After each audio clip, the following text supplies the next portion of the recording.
यशोधरा जैसा व्यक्तित्व सबका होता।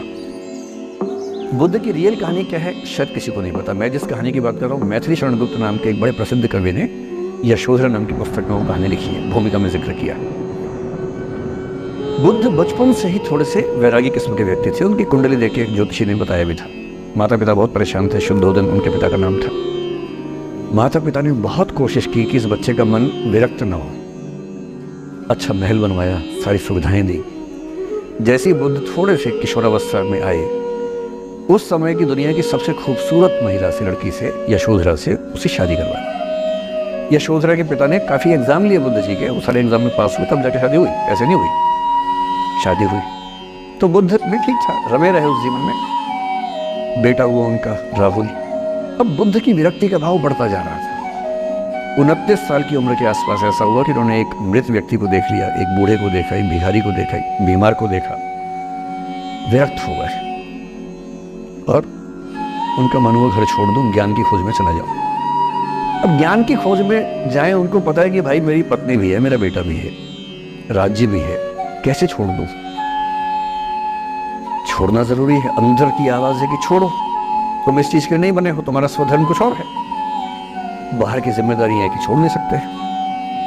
मैं अनुमान करता हूं कि बुद्ध ने शायद अपने पिताजी से कहा हो कभी कि पिताजी मैं बहुत परेशान हूं, छोड़ना चाहता हूं। तो पिता ने समझा बुझा के मना किया होगा कि बेटा शोभा नहीं देता, ऐसा मत करो। हो सकता है पत्नी से भी बात की हो, पत्नी ने भी कहा हो कि ये क्या बात हुई, हम सबका जीवन तुम पे टिका है, बच्चा अभी बिस्तर से भी नहीं उतरा है, अभी तो चलना भी नहीं शुरू किया है, तुम ऐसी बात कर रहे हो। इसका जिक्र नहीं मिलता इतिहास में कि ये बात हुई कि नहीं हुई। और एक दिन बुद्ध ने तय किया और वो आधी रात को पत्नी और बेटे को सोता हुआ छोड़ के चले गए। इसको बौद्ध परंपरा में महाभिनिष्क्रमण कहते हैं, बुद्ध का अपने घर से निकल जाना। अब बुद्ध चले गए, लेकिन मैथिली शरण गुप्त यशोधरा के पर्सपेक्टिव से बुद्ध को देख रहे हैं। यशोधरा बहुत परेशान है, भाई पति चला गया है, बच्चे का पिता चला गया, मजाक थोड़ना है। राजा परेशान है कि उनका उत्तराधिकारी चला गया है। यशोधरा इतनी परेशान है, बहुत लंबे समय तक छंद आते रहते हैं कि वो कितनी बेचैन है, कितनी परेशान है। लेकिन यशोधरा की सबसे बड़ी परेशानी इस बात से नहीं कि बुद्ध चले गए, इस बात से है कि बिना बताए चले गए, भरोसा नहीं किया। और वो अपनी सहेली से कहती है, सिद्धि हेतु स्वामी गए, यह गौरव की बात। मुझे गर्व है कि मेरा पति इतने महान काम के लिए गया है। सिद्धि हेतु स्वामी गए, यह गौरव की बात, पर चोरी चोरी गए, यही बड़ा व्याघात।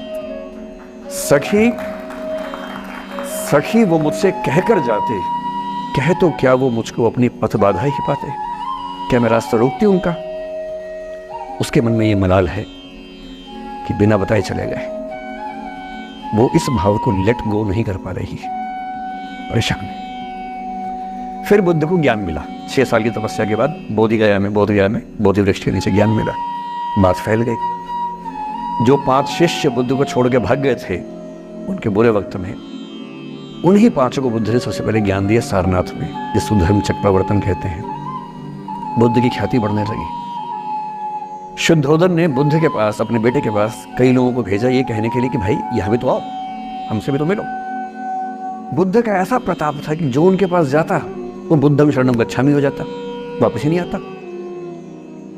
तो फिर शुद्धोदन ने बुद्ध के बचपन के एक दोस्त को ये कह के भेजा, भैया मैं जानता हूं तुम वापस नहीं आओगे, पर प्रभावित होने से पहले बोल देना कि पापा याद कर रहे थे।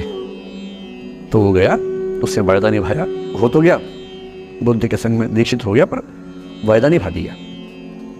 तो बुद्ध ने कहा जरूर जाऊंगा, पिताजी की आगे तो जाऊंगा ही जाऊंगा। बुद्ध पहुंचे अपने कपिलवस्तु, जो अपना इलाका था, वहां पहुंचे। बुद्ध पहुंचे रात को, एक धर्मशाला में रुके।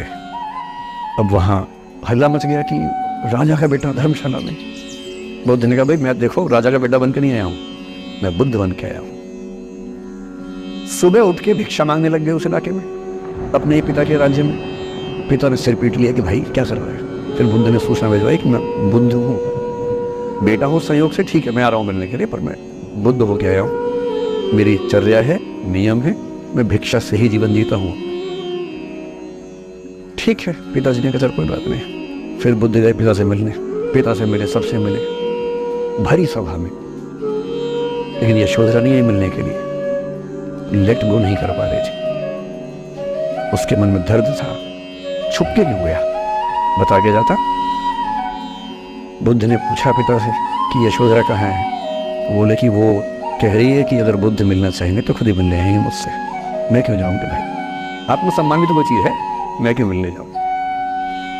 तो बुद्ध मिलने गए। सोचिए एक कमरे में यशोधरा बैठी, राहुल साथ में। अब राहुल थोड़ा सा बड़ा हो गया है, 6-7 साल का है। बुद्ध गए हैं।